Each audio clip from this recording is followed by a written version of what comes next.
سرور بارزانی ڕاوێژکاری ئەنجومەنی ئاسایشی هەرێمی کوردستان پێشوازی لە بەڕێزان سەفیر نەزمی حزوری کۆنسڵی گشتی وڵاتی فەڵەستین لە هەولێر و باسم فەهمی حەڵس ڕاوێژکاری کۆنسڵگەری فەڵەستین کرد.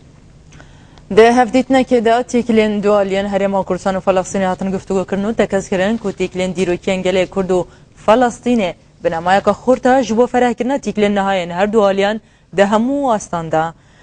ده هەفتیتنێدا کۆنسڵی فەڵەستینێدا خویەکردن فاکتەرە ئارامی و تەناهیە بوویە سەدەمایەکێ و هەرێما کوردستانێ ببەجێ بە حەویانە هەموو پێکهاتێنە عێراقی و ئەدوێ ناوەندێدەژی هەژمارەکە وڵاتیان فەڵەستین لە هەرێما کنجینە.